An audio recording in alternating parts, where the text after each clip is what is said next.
Hey y'all, Quabila Jones here, host of the Q Spot podcast. Make sure to be intentional with your words, your thoughts, and your actions.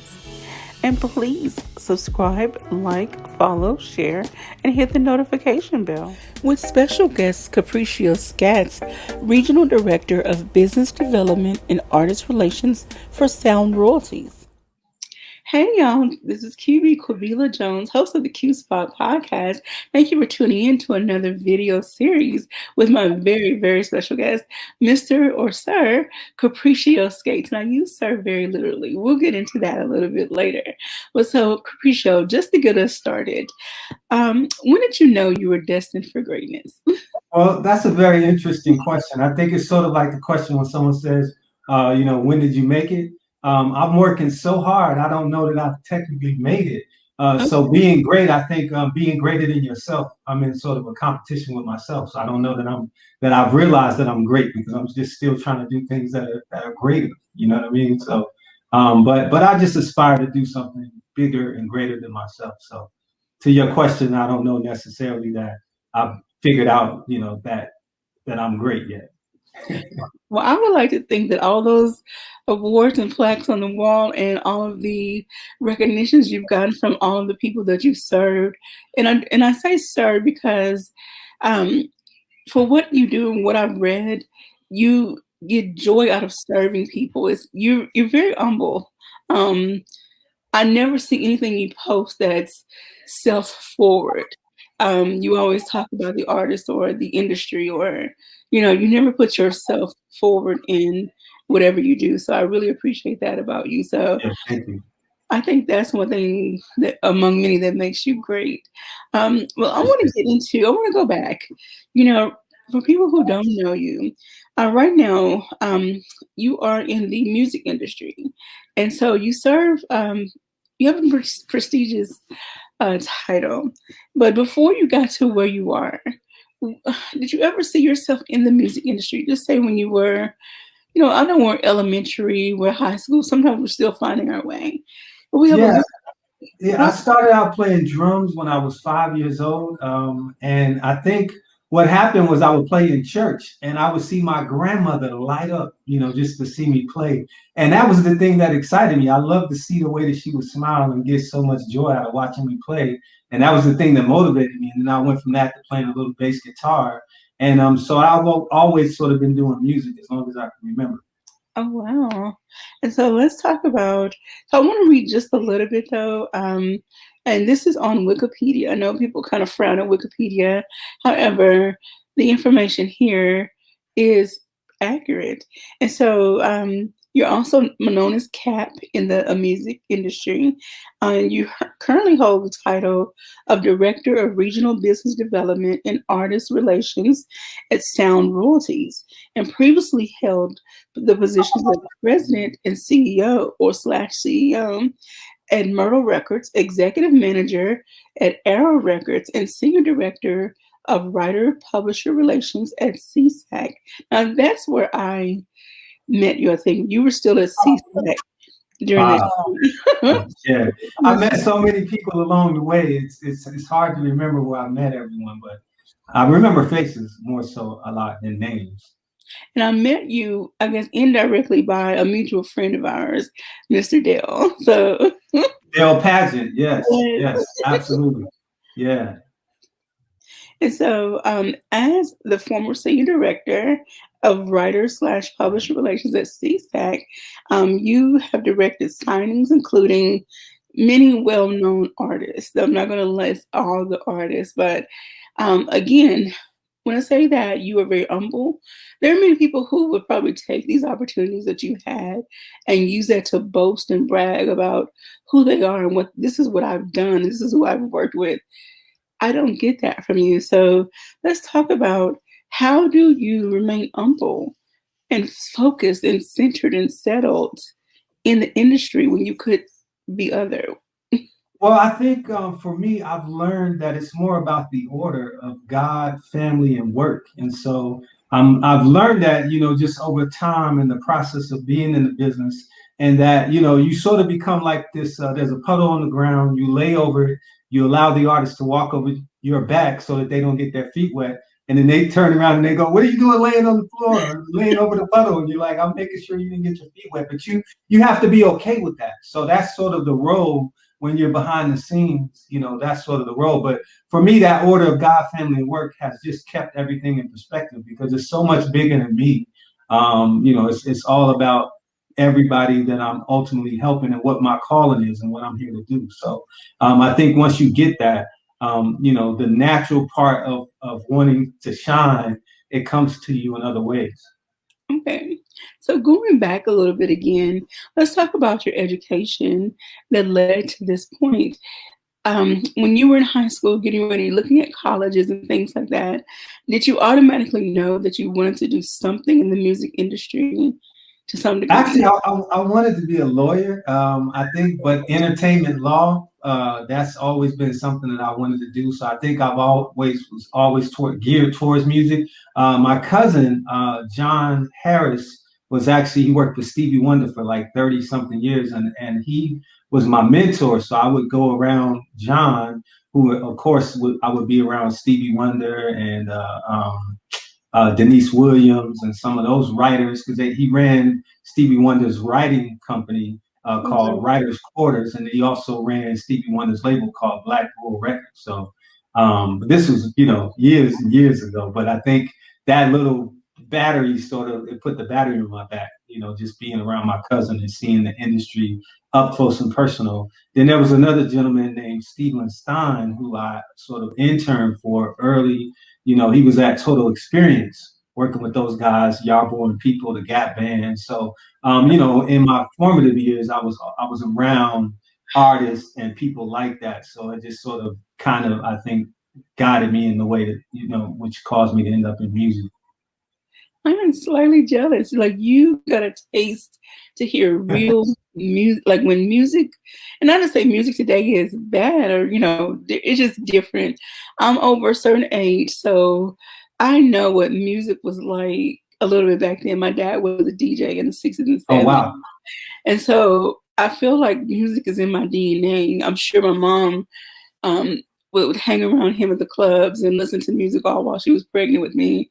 They had crates on top of crates of 13s and 45s. And, so music is kind of ingrained in me, the good old fashioned music. And I'm slightly jealous you were able to hear those artists like in real time, you know. Yeah, yeah. The saying around the studio was that "Don't let the blind man beat you." And Stevie Wonder was just so good at everything. But it's amazing when you're around people like that that resonate at a very high frequency and that compete at high levels. That guy couldn't even see technically, but he could outdo you at pretty practically everything. So it's amazing to be around genius type folks. And who would you say were some of your, outside of your cousin and the other person you named, were some of your other influences that really pushed you into wanting to go higher in the music industry, in the publishing and writing and directing the president, that side? Well, I think my grandmother and my mother, but more so my grandmother. It's funny when I was about 15 years old, my grandmother had bought a gift for me, and she kept leading up to my 15th birthday. She kept saying to me how much I was going to love this gift, and I was just, I guess whatever I thought was cool when I was 15, I'm thinking that that's what she had got me. And when I finally got the gift, it was a typewriter. And I literally cried like a baby because I was like, oh, typewriter. Who gets a 15-year-old a typewriter? But what I did not realize was that my grandmother recognized my talents as a writer, and she knew that, I could write well. And so what she was doing for her buying that typewriter was in essence like buying a computer. So for her, she was thinking, I'm going to buy this kid a computer, and in essence, I'll encourage him. Well, it took me about 10 years, literally, before I recognized that she really was really pouring into my gift. And so I ended up becoming an author. And when I look now, I reflect on the fact that my grandmother saw that early on and knew that I could write. And so that typewriter, of everything that I have, it's the one thing that I will not part with. I would let everything go except that typewriter. It's probably the most valuable thing to me at this stage of my life. That's absolutely amazing. And do you have children that you share these stories with? I do. My kids are all grown now, of course, but I do have kids. I actually have grandkids now too. So Oh my goodness. yeah, yeah. So I turned 52 this year in May. So You better stop. I need to get drink more water or something because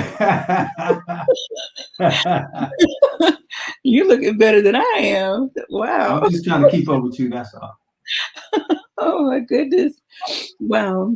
So let's talk about the different record companies that you work for. I understand, sometimes things happen, you have to move on, you outgrow your time, or you're just there for a moment to help out in whatever the situation. Your list includes Sony Music, Death Row Records, Tommy Boy Records, Universal Music Group, and Atlantic Records. The list goes on and on. And so, will you say that each moment was beneficial and really helped to build onto your career? You were able to pull something from every experience. Oh yeah, for sure. And I've worked with everyone from Meatloaf to Michael Jackson and in between. So it's different levels, different experiences. But what you don't realize often is what it's all sort of culminating into. You just sort of deal with that moment for that particular time, and then that moment, for however long it exists, at some point later, it sort of lines up and it all makes sense at the end of the day. So everything that I've done, it starts to make sense after a while. I did radio promotions, I did independent promotions, retail clubs, street promotions, I managed artists. And so, you get to a place in your career like where I am now, where all of those skill sets come together to make it all make sense. So, that part is great, but you don't necessarily know it while you're going through it. You're just doing what you do to keep the lights on, but it all has some method to the madness. I'm glad you mentioned that because now I don't know if you kind of peep the scene like on Instagram and Twitter and Facebook. Some people feel that I have this popping song, these dope lyrics, bars as they call it. Hmm. I'm gonna make it. I'm gonna be famous. I call it being insta famous. I'm, Sure. I guess I'm the old fuddy duddy. I feel like you got to go through the proper channels and pay your dues and blah blah blah. But there are some artists who seemingly make it overnight, but there's some that they make it and then they fizzle. So Right. can you talk a little bit though about going back to what you mentioned, paying your dues and being humble and doing what you have to do in the moment without sacrificing your integrity, however, but doing what you have to do until you reach those higher levels. Well, I think the keys are consistency and humility. For me, those have been the keys to success. But everybody's journey, everyone's story is a little different. Here, take, and I think now in this particular climate, you can have that opportunity to go viral, and 2.5 seconds hit send and touch the whole world. So it's a little bit different in terms of how I came through in my career versus what the younger generation is able to do now. And so I don't frown on it. I think what I'm learning to do is embrace it. Otherwise you become a dinosaur. I become that old guy going, man, when I was a young guy, so these guys, it's just a different game. It's a different climate. And so the business now has become about three screens: the TV screen, the computer screen, and the telephone screen, and how effectively you engage those areas. And so I marvel at what the artists and executives are able to do now. For me, I'm just trying to surround myself with younger people so that I can, keep up with what's happening. Do you feel though, even though the technology in the industry is expanding and the ways people can make music and sounds and everything is a little more advanced, probably a lot more advanced than maybe when you first started, you still feel though there's a space that's needed to hold on to some of those old school methods of Well, doing I think things. those things never go away because it's the root of of everything that we're even doing now. So it's historically when you look at the business, it's gone from one particular area to another area to, but it's all building blocks. And so, in fact, during one of my classes, I teach from time to time at SA Institute, and I was teaching a class talking about, the history of the music business, and I brought up cassettes. And this kid raised his hand and he said, "What's a cassette?" And I'm like, "Oh, wow!" But he's 19, 18 years old, he has no point of reference for a cassette, but it's all still building blocks. And in fact, a lot of times now, when people are going in the studio, they're trying to go back to analog to create that sound, that is different now in the digital era. So, it's just, I think it's just where we are in time. You got to embrace it. You got to figure out what is really happening and try to make it all make sense. But I think the element of just the historical part of it will never go away, obviously. Okay. And I could, again, kind of playing on my age. I just like that clean sound. I like to hear the artist's voice, like Oh, not overly synthesized and overly auto-tuned or overly just overly done. produced. Yeah, I got Yes. you. I I got like to you. hear the artist. So, who's your favorite artist? My all-time favorite is Indie Irie. Like Oh, nice. Okay. Okay. love. Nice. I'm a neo soul kind of Okay. person. But I also dabble in like the Isleys and Earth, Wind and Fire, Yeah. stylistics like that kind of mix. So I guess it depends on what mood I'm in. I'm either in the India Geo Angie mood or the Nice. So you also you're probably an Erica Badu fan too, huh? like my ultimate dream is to have a writing session. Like I don't sing, that is Oh not my wow. dream. But I would love to have a writing session with Geo, Erica, Angie, Oh and wow. maybe Wow. Janelle Monae and Queen Nice. Latifah. Gotta throw Queen Latifah in there. Because she's Angie actually lives close by. She lives up the street from me. look, I'm telling you, back when CDs were hot, I had the 5 disc changer. And I Nice. Nice. Friday, Saturday nights I would pop in, Angie, Jill, Erica, and just like let them rotate. Yeah, those were the days. Nice. Those were the days. All right, so this is not about me. So I want to mention something else that's sort of music related, I guess. In 2011, the Atlanta mayor, Kasim uh, Reed, presented you with the Phoenix Award, which replaced the key to the city that was awarded to you by the previous mayor. I'm looking for that thing. Oh, it's right there. So let's talk about what is the Phoenix Award, and So then we'll. yes, it's in essence the key to the city. They started, they changed the name of it and just gave it in the form of the Phoenix Award. But all of these things have just been a tremendous honor. It's far more or surpassed anything that I could have ever imagined. In fact, for example, when I started at CSAC, I thought it was going to be about just signing writers and just doing whatever people do that hang around writers, right? But I didn't know that it would be about the everyday lives of people. And inside of that music, there's families, there's wives, there's husbands, there's dogs, there's cats. I'll give you an example. I signed a young lady who got married, got had a baby, and got divorced in the same year. And she came in my office and she was crying, and I was sitting there going, "Oh my!" I didn't know if I could hug her. If I was just sitting there, just kind of like perplexed. I signed another young lady who said, "My mother is dying. Can you come to my house and explain to her how music publishing works?"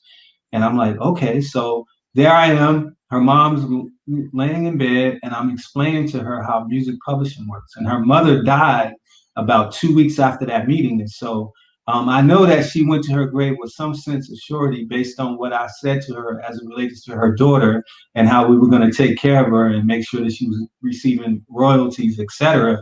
But that's the part that I did not account for. So I had no idea that those elements factored in. See, so a lot of people are focused on getting it, right? So get a Phoenix Award, get the key to the city, right? It's not getting it, it's maintaining it, right? Once you get it, you can get it, but how do you maintain it? I use this analogy: wife, mansion, Bentley. If you don't maintain it, you get divorced, foreclosed, and repo. And so it's not about getting it; it's about maintaining it. So to your question, a lot of this stuff, this Phoenix Award and some of the other stuff that's happened has just been a part of what God has blessed me with in the governorship to make sure that I do the right things by. So a lot of times, just going back to your earlier point, I remain humble because I'm afraid to act otherwise because I know where it comes from. And so God appointed me to do something specific, and that's what I have to do. And the minute that I start wilding out and doing something I'm not supposed to, then He'll take it away. So I'm glad you brought that up because I was going to ask about. We see so many headlines about people acting badly in the industry, right. no matter what level they're at, whether they're the artist, behind the scenes, producer, whatever. And now, of course, we have these reality shows. Mm. Do you watch any of those reality shows? I don't. I have not. It's been a while. I have in the past, but it's been a while. I don't really tune in much to those shows at all. So I can't say I know anything that's happening in the world of reality TV. Well, they call themselves giving you insight into, of course, the artists, their lives, and what happens when they do actually go to the studio. Which on the shows they don't show a lot of studio time, but there are some moments. However, they get caught acting badly. Just to wrap it Sure. up, but and you mentioned how you know that God had ordained your life for something different. For However, sure. within these different organizations, these different companies that you work for, I'm sure you saw things that were either one tempting or not so pleasant. Sure. And again, how did you, well, did you ever get tempted? I should say one. And then two, how did you keep yourself from getting in trouble? What Um, what I what I found out was, during the time that I was working for Death Row, of course, a lot of the music was, misogynistic, talk negative about women, and I didn't necessarily advocate the stuff that they were saying on the records, but for some reason, I was very successful in my region at what I was doing, and so it was around the same time that I got saved, and so I started questioning whether or not I could even work in that environment, based on the fact that I was it was this clash of me trying to live a Christian life, but then also my work life, promoting music that I didn't think was, in the right space. So I mm, went to this pastor and I asked him the question, like, how can I sort of mesh the two worlds? And he said to me, it's not the music, it's what you allow the music to make you do. And so that has always been sort of my basis that I pull from or that I draw from. And so sure there are things that are tempted, and I'm not saying I'm perfect. I mean, no one's perfect, but I just try to be the best me that I can and be greater than myself. And you just know right from wrong. There's just a natural instinct of knowing things that are right and things that are wrong. And so I just try to err on the side of right more often than not. well, I must say you've done very well at keeping yourself out of trouble's way because there are no articles, on your storyline. And that's a good thing, though. No, it takes effort. Listen, I used to tell people I pride myself on my reputation, and it's much harder to have a good reputation than it is to have a bad reputation. Yes. I could easily go out and do things that are going to create a negative reputation, but you have to work to have a positive reputation, and so that requires work and consistency. So, I pride my and hopefully one day I'll get an opportunity to run Sony or Universal or one of those bigger companies. And I think your brand has to be lined up. It has to be synonymous with their brand in order to make that make sense. Okay. Since you brought that up, going, well, I love these different segues. There are people who want to get in with a company because of what they think the company can do for them Mm.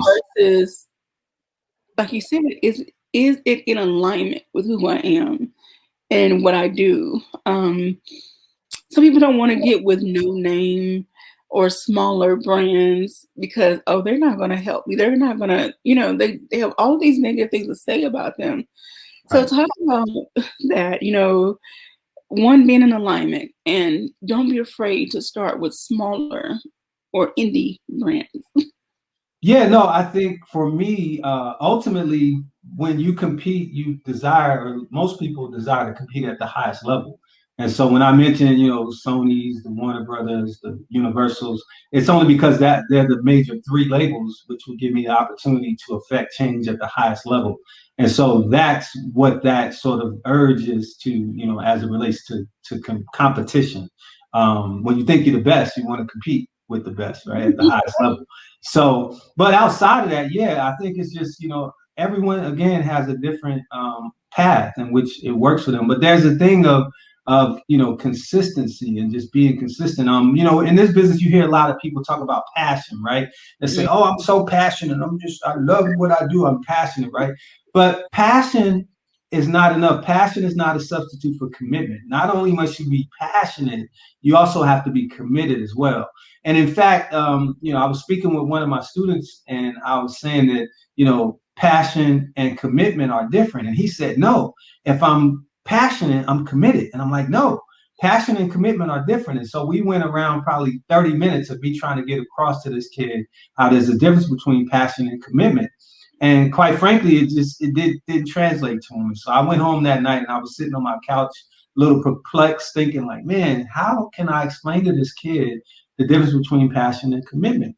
And this thought came to me, and the thought was, if passion were a substitute for commitment, there would not be so many fatherless children, right? One night of passion versus a lifetime of commitment, two different things. And so I couldn't wait to get back to class the next day because I was wanting to say, if passion were a substitute for commitment, there would not be so many fatherless children. So I just literally dropped the mic like, ooh.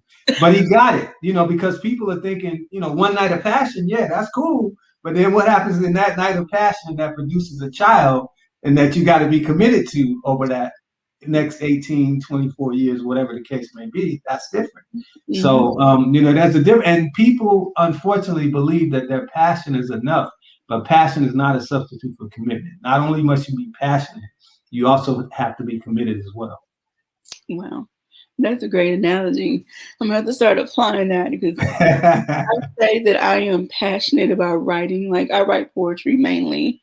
Nice. But I branch off into other genres. And so, yes, I have a passion for writing, but am I 100% committed all the time? No, because I'm human. I let life get in the way. Sometimes I let life get in the way too much. Yeah. And I go back. And so that's where my commitment stumbles. And well, I think that's the most difficult thing sometimes is just being honest with yourself. I often ask the question, what's stopping you? And most of the time when you really look at that question, the only thing that's stopping you is you. Because everything else that, it's like work with what's within your hand, right? Not to be too mushy, but God gave you all that you need within your hand, within the abilities that you have. It may be that, you just have to open your mouth and ask, but you don't want to ask, but you have the ability to ask because he gave it to you. So all you have to do is ask or make a phone call or, just whatever it is, but work with what's within your. So that's what I've been learning, to work with what's in my hand, because all that I need is within my right where, it's a phone call probably, or maybe something that I forgot about is right at my disposal and it's just within my hand, but I'm missing it. You've been spying on me, like I've been spying on you. Yeah, we've been living the life on the same path. So I've been spying on you. I've been totally thinking like I have all of these gifts and talents. I need some, if not all of them, to start showing up in my bank account as well. Sure. Yes. God didn't give me all of this for nothing. Exactly. So it's knowledge, skill set, and execution. Most people have knowledge, they have the skills, but they have no execution, no follow through. And that's the thing, you hear people say, well, man, you got to think outside the box. But yeah, you got to understand your box before you can think beyond it. You can think outside the box, but if you don't have the box in terms of execution together, then you'll never get outside the box because it's you're just not creating, you're not producing, right? And then, I always say excuses only matter to people that make them, right? So, it's a lot of excuses, right? People are always making excuses, but it doesn't matter to anyone but you. Like, ain't nobody listens to no excuses. Yes. Okay, you are trying to get my life. Thank you. I'm gonna call you. Yeah. You get my life right today. Oh my God. I want to highlight another accomplishment of yours. This was back in April of 2016. You received your doctorate of philosophy and was awarded an ambassadorial appointment in special consultative status with the United Nations Economic and Social Council. So this goes beyond music. And so let's talk about how this came to be. So listen, I was at an awards show, and I met this lady behind backstage, and she starts talking to me. She said, "You'd be a great ambassador," and I'm like, "Oh, okay, cool." We was talking a little bit more, and I discovered that she's talking about the United Nations, and I'm like, "Are you an ambassador?"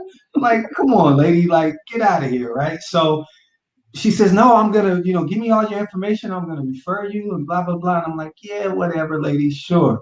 And about maybe 2 months after that meeting, I get an email that says, "You've been referred. We select 17 people a year, and they wanted all this background information." So I'm thinking, what the heck? I'm gonna submit this stuff. It's never gonna happen, but whatever. So I submit all the documentation. This is in April of 2016. By August, I get a response saying, "You've been selected. You'll be traveling to Vienna to pick up your credentials, blah, blah, blah." And so I'm thinking at some point, Ashton Kutcher is going to come out. I'm being punked. This is no way that I'm going to be a UN ambassador, whatever.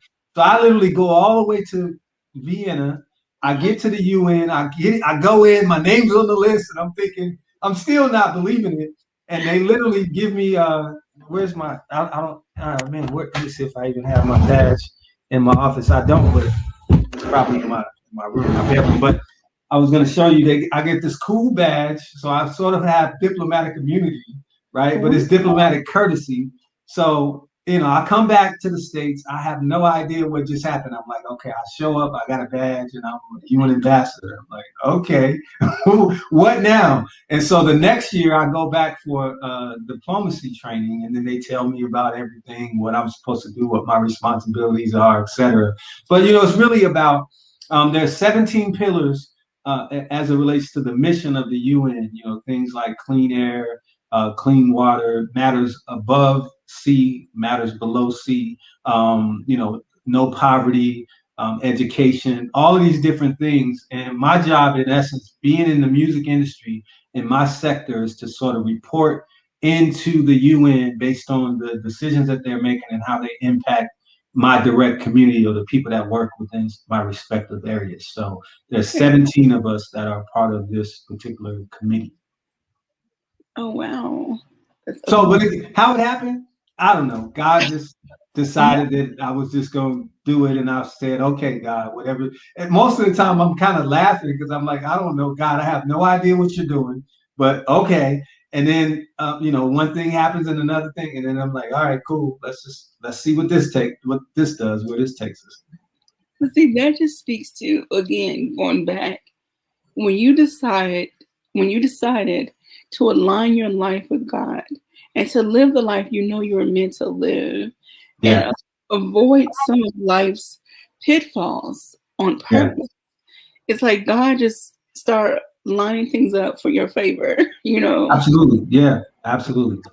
I hear people say favor ain't fair, but in my mind, favor is fair because you earned it. Well, here's what I say to those people that say favor ain't fair. I say favor ain't fair, but it sure is appropriate.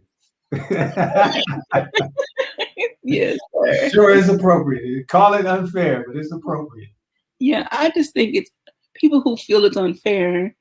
They either are not walking the path they were meant to walk, they're not seeking God and His guidance for their life, and they look at someone else's blessings and think, "Well, why?" And this is they or I is I. I used to look at other people's life and be, like, why isn't that happening for me? I'm doing this, Sure. I'm doing this, I'm doing this.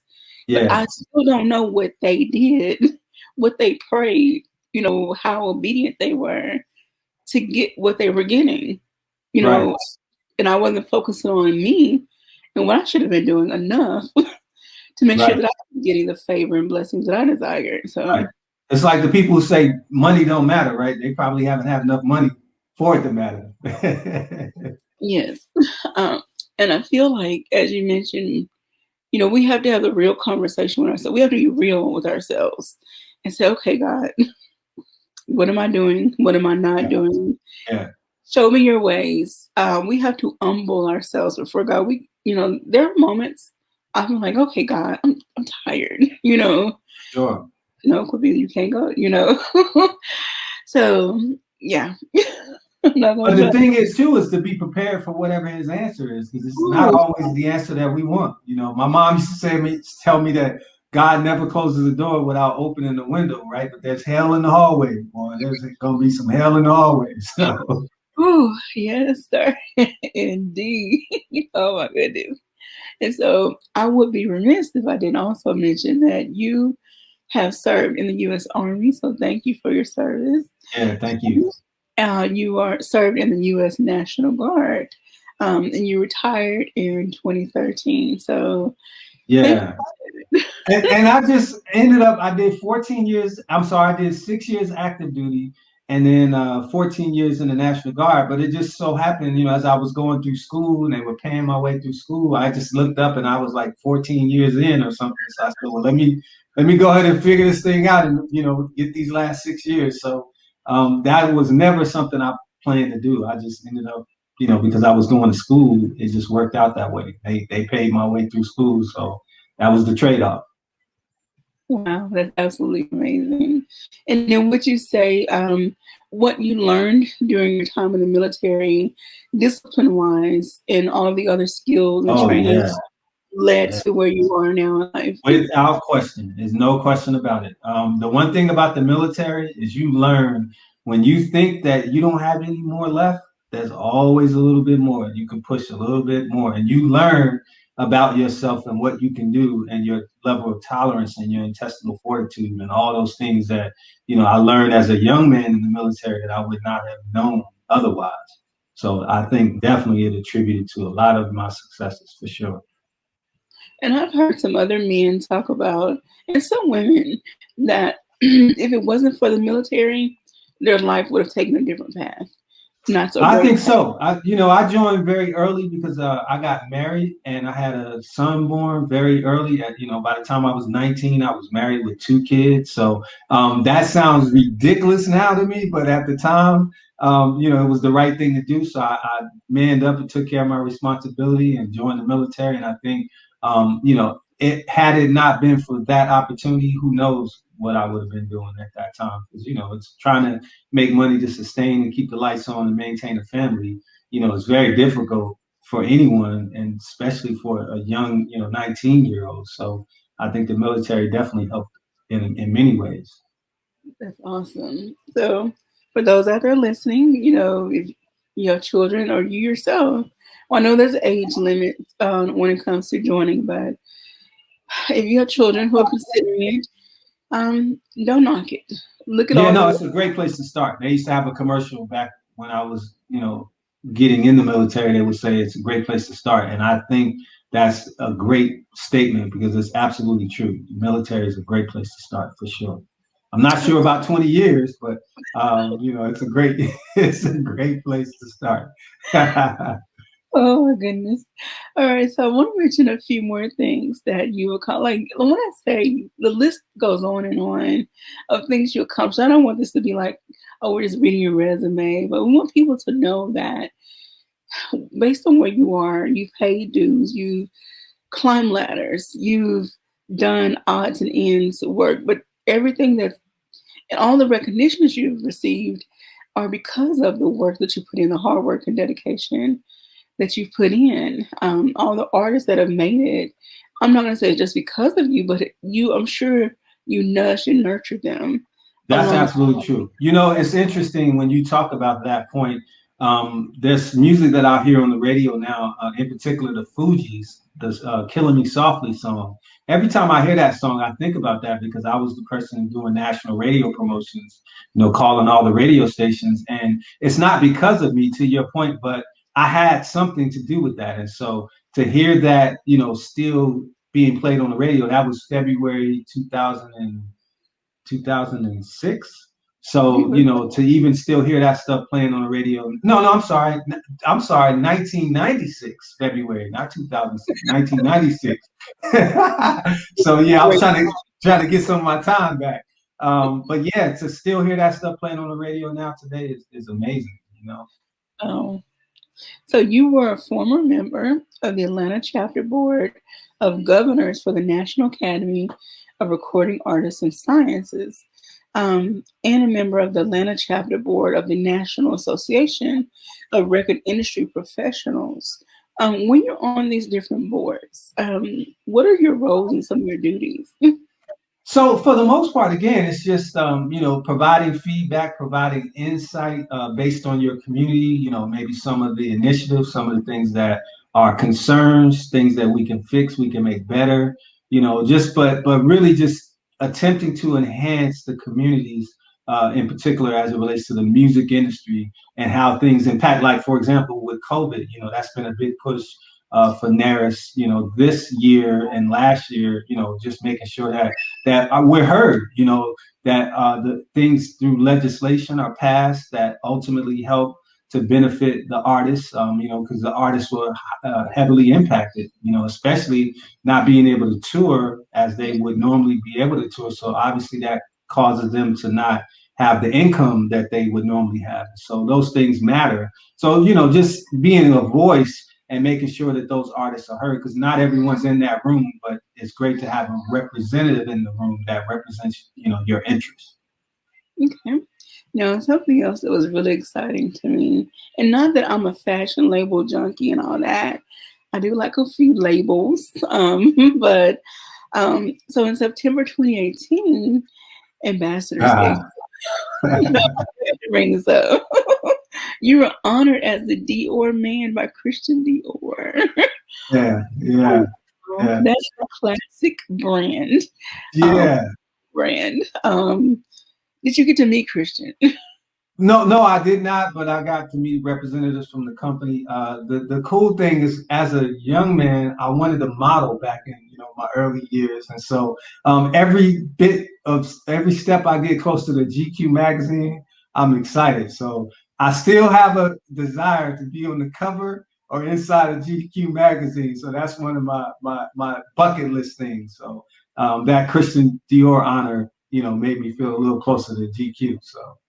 Come on, 6 degrees of separation. Somebody out there knows somebody that knows somebody. Man, well, the crazy thing now is with the law of 6 degrees of separation, it's down to one or two now. You can literally, tweet someone or, talk directly to someone in social media. So it's just different now as far as that's concerned.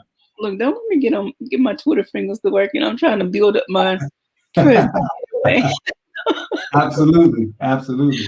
I will put your name out in the Twitter sphere or wherever else. I appreciate that. Yes, thank you so much. So yeah, I'm definitely going to heavily support this, promote this interview. We want people to see you behind the scenes, and that's why this is called an intimate chat with Yeah, Cappriccieo Scates. Because you know, I'm sure many people don't get to see this very relaxed side of you. It's usually go time. You're in the office, artists coming in and out, producers, whoever, whatever you have to do on a day-to-day basis, emails, phone calls. Can't even imagine. yeah. I thought about it. I said, do I put on a sports coat? I mean, I'm like, I'm in my home office. Do I go down to the studio, put some plaques by? I'm like, so I tried to be as relaxed as I possibly could be, but still capture, my energy, at the same time. So I appreciate it. And like I tell all of my guests, I like this. I like my interviews to be low key. I like them to be very casual, comfortable. Of course, getting down to business, but just very relaxed and casual because I want them to see you. yeah, The person. in their element. Yes, most definitely. All right. And so another prestigious honor. I was like, okay, Capriccio is racking them up to pull from well, I can't think of the artist's name right now. Oh my god. It has a song called Rack It Up. Anyway, please nobody come for me for royalties for that. But you were knighted in September of 2018 into the Royal Order of Knights of Malta of Africa and the diaspora. Okay, so let's talk about how did that come to be. So that, as part of my travels at the UN, I came in contact with a Derima, a king of West Africa, and he just took a liking to me. So in those rooms, you're in the rooms with heads of states, senators, congressmen, presidents, vice presidents. You're coming in contact with so many different types of people. I just happened to meet this king, and he knighted me, and I didn't really understand the level of what that meant until I sort of started doing a little bit more research on it. Again, I'm just kind of showing up. God says go, I show up and I do what I think I'm supposed to do, and I keep it moving. So, but that's definitely been a cool honor, and I can call myself sir, and I have all the rights and responsibilities as they relate to a knight officially. So, I think I may even have access to a Malta passport, but I haven't even gone that far yet. We'll see how that turns out. Wow. So when travel opens back up, do you think you'll get the chance to go and visit Africa, or at least that area again? Yeah, as a matter of fact, that same gentleman, he's putting together an actual travel team. So I'm on the travel team, but I don't know where the first place that we're going to go. But I know I'm definitely going to be traveling with them sometime very soon. We were at one point we're going to the Vatican. I do know that, but to meet with the Pope. Wow. So at some point it'll be some cool place that I haven't gone before. I'm sure. Well, I just have a few requests. I need African prince or king, Nice. but on the real, I would love some soil from the motherland and a little bit. Really? Yes, and I would No. love some fabric, authentic fabric. Okay. Okay. I will keep that in mind. I'll make that happen. So when I go, you got it coming for sure. One of these days, I want to get to go for myself. I really want to go to Lagos, Nigeria. Nice. Yeah. First, I want to be a purpose-filled trip though, because I'm so community service oriented. I want to do some of the luxury stuff, get my hair done and all that. Nice. Nice. But I also want to visit the villages and look at the youth groups and interact with as many community groups. Like that's who I am. So that's Wow. on my bucket list. Yeah. No, that's great. And you'll definitely get a chance to do it. I already feel it for sure. Yes, indeed. I want to spend about 2 to 3 weeks and just enjoy. It's like, you ever had this yearning in your spirit for something that you don't know exactly why or where it's coming from? Yes. Yes. And Yes. so setting foot on the motherland is what my spirit is yearning for. So it has Wow. to happen. Wow. Wow. Wow. All right. So again, And we got to get you some stamps on that passport for yeah, sure. most definitely. So again, not about me. Gonna keep going. All right. So in 2019, you were selected for the Black Enterprise Modern Man. Yeah. These different recognitions, and so even with all of this, um, again, I know you're very humble, but there's still a part of you that like kind of stick your chest out just a little bit. No, because I think what happens is when you start doing that, you get knocked down. That's the part that, you're gonna get knocked off the pedestal for sure. So I'm just like, okay, God, if that's what you want, cool, I'll accept that. It's funny with the Black Enterprise. I would say to people that I'm keeping my image clean, so when Black Enterprise calls me, I'll be ready. And I said that just as a joke for probably 2 years. And Okay. sure enough, when Black Enterprise came along, I was like, what? Like, so you just be careful of the things that you say because these things manifest and you speak them into existence. So literally, I talked about that so much to Black Enterprise literally happened. So, and fortunately, my brand lined up and it worked out fine.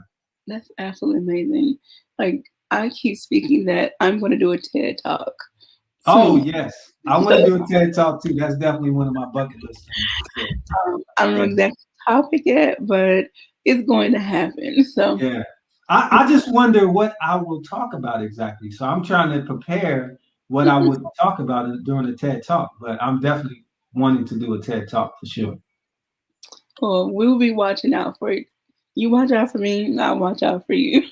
Yeah, there. I think they have like you can actually go on and apply. They're doing it in different cities. They, Okay. So yeah, you may want to check into that a little bit. I most definitely will. All right. And so there's so many other things you've done. And so let's just kind of wrap up with what advice would you give someone that is looking to branch out into the music industry in any capacity? Give them, a few key points of advice to go on. Yeah, I think the biggest thing again is, being consistent, staying humble, and understanding that this is a business. There's a little word show and a big word business, right? And unfortunately, most artists are trapped in the word show. They're focused on, the show part of it, winning awards, stellars, doves, Grammys, etc. But then there's this business part in terms of maintenance and and keeping it all together in terms of ownership. Corporate America has what's called the 401k plan. The Mhm. equivalent to that in the music business is called publishing. And so if you're in the music industry and you're not focused on publishing, in my opinion, you're doing something, but you're not really doing business, because the music business, no matter if you're an attorney, a manager, writer, artist, you play guitar, you play kazoo, it doesn't matter. It's going to boil down to two things, and those two things are copyrights and masters. Who controls the copyright? Who owns the master? Who owns the master? Who owns the copyright? So I think if I could give any bit of advice, it would be that focus on the business and not only the show. Obviously, you're going to have your show part together, but the business acumen is the part that'll make the difference. And so I use this analogy. We're all familiar with the Titanic, and Mhm. what sank the Titanic obviously was an iceberg. But when you look at an iceberg, you see the ice that's protruding or sticking above the water, and then Mhm. there's this large mass that's underneath. Now, the protruding part is considered show, and Okay. the mass underneath is considered business, right? If that ship had only hit the show, it would have just knocked right through it and kept going. But it hit the business, which was the mass underneath, which Mhm. ultimately sank the ship. And so if your business and show, if you don't have those in the right order put together properly, your ship will be sank like the Titanic. Wow. Wow. That's thank you so much for that. And again, we see people who they see the flash of it all, as you say, and they think, okay, I'm going to sign this contract. And again, we've seen so many artists.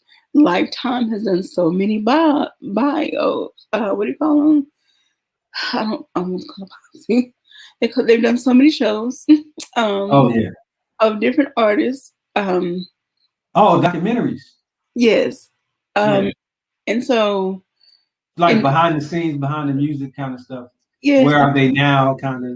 and then they've done like the kind of real life, well, reenactment of someone's life, like with Sure. Tony Braxton's story, um, Yeah. TLC, and different artists. So Yeah. we've seen too many of those, and we've seen too many stories. We've seen too many unsung. We've seen too many people that started out real high and then boom, Yeah. because we talk about, okay, where are these artists now? Where are my favorite artists from the 80s and 90s? And well, I don't want to say recently, it was last year. I watched a story with Murphy Lee, and he talked about his experience. And so, it's easy to get caught up in on the flash, but then if, Yeah. if you're not taking care, like you said, the business part of it, you're gonna fall short somewhere. So, Unfortunately, it happens to so many artists because, as you mentioned, they're just focused on the show part. They're not wanting or even thinking about the business, or they're expecting someone else to do it. And, unfortunately, we can't really trust everyone to do what they're supposed to do at that level. in the role that you currently serve, can you or do you have the power to maybe quietly advise artists that come through to say, okay, let me look at your contract, or you really should get a lawyer, or I don't think this Oh, is. oh yeah, that happens all the time. Just artists, the natural, I think, order of things is just from what I've done is just help people, and so a lot of those conversations just happen naturally. But yeah, that's something that I do often. Okay. Awesome. Well, Cappriccieo Scates, sir, Ambassador Cappriccieo. I can't thank you enough for giving No, me. my pleasure. Thank you so much. I definitely appreciate it. It's been a great opportunity. I appreciate it. I was kind of intimidated years ago Oh, to reach out to you. And I'm like, okay, you know what? This is my year. When I started my podcast, I started making a list of people that I want to interview. And again, I know nice. I tiptoed around messaging you. I'm like, okay, I'm just gonna jump in the water and do it. Well, hopefully, my response was warm and welcoming. So, Yeah. hopefully it made it easy for you as far as that Yeah. is concerned. I try to be just, reachable, accessible, and, open, because it's again, these tables can turn quickly. At some point, you could become the head of, you know, a major network or something, and I'll be coming to you for an opportunity. So it works, both ways, actually. Well, my goals, I guess you say goal. I don't want to say plans. Goals are to be a well-renowned interviewer. Nice. I don't want to name drop, but I have a few women that I really admire that are in the business, like Angie Martinez and Cheryl Underwood, and Oh yeah. Oh yeah. I admire those women because again, they are they interview with a style that's not all about gossip. They try to get to the behind the get like this. They get to the heart of the person. They Got bring it. out who the person is behind the scenes, and Got so it. that's what I want to do, and that's Yeah. what I want to be known for. Makes sense. Well, I think you're on your way. That's for sure. Well, thank you. And I just want to say thank you to everyone out there for watching, for listening to the Q Spot podcast. So stay tuned. There will be more. Don't forget to share, like, subscribe, and hit the notification bell. And I want to thank my special guest, Mr. Cappriccieo Scates, for joining me again. And please check him out on Instagram. Do you have a Facebook page as well? Yes, everything is at Cappriccio, Cappriccio. So everything is there. Instagram, Twitter, Facebook, all that stuff. So check him out, drop him some love, share this video with everyone you know. So let people know he's very humble and very sweet. I don't know what he's like in the office. I'm probably sure you're a beast, but he's very humble and very sweet. So thank you, thank you, thank you. I just want to remind everyone to don't forget to be intentional with your words, your thoughts, and your actions. Have a great day, y'all. Thank you for watching the Q Spot podcast video series. Don't forget to join the Q crew so you don't miss a beat. Follow, like, and share on all of my social media platforms, as well as the major podcast platforms. Lastly, be intentional with your words, your thoughts, and your actions.